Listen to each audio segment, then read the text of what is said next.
Everyone, welcome back to my channel. তোমরা সবাই কেমন আছো? আশা করছি তোমরা সবাই ভালো আছো। আমি খুব ভালো আছি। তোমরা আসলে থাম্বনেল দেখে বুঝতেই পেরে গেছো আমরা ঘুরতে যাচ্ছি। হ্যাঁ, আমরা পুরী যাচ্ছি।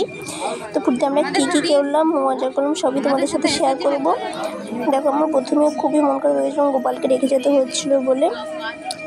তারপরে সব মন খারাপ কাটিয়ে খেয়ে দিয়ে আমরা বেরিয়ে পড়লাম পুরী যাওয়ার উদ্দেশ্যে।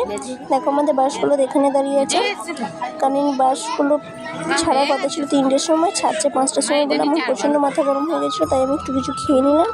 তারপরে অ্যাট লাস্ট বাসে উঠে পড়লাম। তো বাসে ওঠার পরে আমাদের ঝামেলা হয়ে গেলো, সেই জন্য আরও ওয়েট করতে হলো আমাদেরকে। তারপরে আমাদের বাস ছেড়ে দিল। তারপরে আমরা সবাই মিলে খুব মজা করতে করতে চলে গেলাম।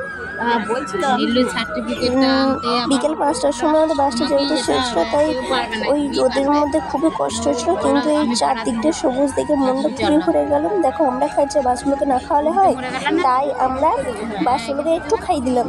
তারপরে সন্ধ্যে গেছিলো আর বাসে দিচ্ছিলো, দেখো কি সুন্দর লাগছে। তারপর সবাই বোর হয়ে যাচ্ছিলো বলে একটু হিন্দি সিনেমা দেখছিলাম, কিন্তু সবাই তো হিন্দি দেখতে পারে না, মানে সবাই খুব একটা পছন্দ করে না, তাই আমরা তাদের জন্য বাংলা সিনেমা দেওয়া হলো। তারপরে সব কিছু করতে করতে আমরা মেন রোডে উঠে গেলাম। আর দেখো, এই ব্রিজটা কী ব্রিজ আমি ঠিক জানি না, তোমরা যদি এই ব্রিজটার নাম জানতে অবশ্যই কমেন্টে জানিও। আর দেখো, রাস্তার মাঝে যেতে যেতে এই মন্দিরগুলো করছিল, এই মন্দিরগুলো খুবই সুন্দর ছিল, তাই আমি তোমাদের সাথে ক্যাপচার করে নিলাম। তার মাঝে একবার দাঁড়ালাম, কারণ মাথায় খুবই যন্ত্রণা ছিল, তাই একটু গরম গরম চা খেয়ে নিলাম। এখানকার চাটা খুবই সুন্দর ছিল, কারণ ধাবার চা খেতে টেস্টি হয়। তারপরে আমাদের রাতে ডিনার দিয়ে দিল চপ, মুড়ি আর শসা। এবং রাতের ডিনার সেটা সবাই মিলে আবার বাসে উঠে পড়লাম, যে আমাদের বাস ছেড়ে দিল। রাতেতে একটুখানি মজা করতে করতে, কারণ দুপুরে যেহেতু বাসটা বেরিয়েছিল, তাই আমরা সেরকমভাবে মজা করতে পারি না। রাতে একটু মজা করতে করতে আমরা সবাই চলে গেলাম। তারপর রাতে ঘুমিয়ে গিয়ে তারপর দিকে একদম সকাল হয়ে গেছে। তারপরে দেখি সোনালি রোদ আর চারদিকটা সবুজ দেখে মনটা একবারে ভরে গেলো। তারপরেই আমাদের বাসটা গিয়ে থাকবে ভুবনেশ্বরী তলায়। এখানে দেখো, তোমরা অনেক রকমের খাবার পেয়ে যাবে। তোমাদের যদি বাসের খাবার পছন্দ না হয়ে থাকে, তাহলে তুমি এখানে কিনে খেতে পারো। দেখো, ভুবনেশ্বরী তলায় এই মন্দিরটা, এটা হচ্ছে 108 মন্দির আছে এখানে। যেহেতু এটা ক্যামেরা অ্যালাউ করেনি, তাই আমি তোমাদের বাইরে থেকে দেখিয়ে দিলাম। তোমরা যদি এখানে গিয়ে থাকো, তাহলে কমেন্টে আমাকে অবশ্যই বলবে। তোমরা যারা যাবো ভাবছো, তারা অবশ্যই গিয়ে ঘুরে এসো।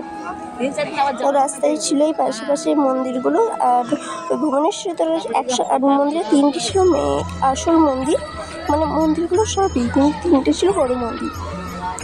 তারপরে এই পুকুরে ছিল মাঝে একটি মন্দির, কারণ এইখানে যাওয়াটা সম্ভব হয়নি, কারণ এখানে বোট থাকিনি বলে। তো যদি এখানে বোট থাকতো অবশ্যই যেতাম। তোমরা যদি এইখানেও যেয়ে থাকো, তাহলে অবশ্যই কমেন্টে আমাকে জানিয়ে দেবে। তারপরে এখানে একটু কুয়ো ছিল, আসলে ভেতরে ছিল ভেতরে সেটা দেখাতে পারিনি।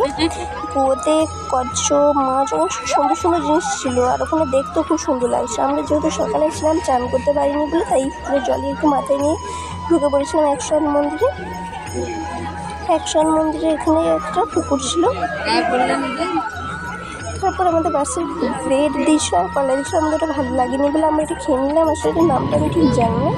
তারপর খাওয়া দাওয়া করে আমরা বাসে উঠে পড়লাম। তো তোমরা যদি কেউ পুরী যেতে থাকো, তাহলে কমেন্টে অবশ্যই জেনে থাকো।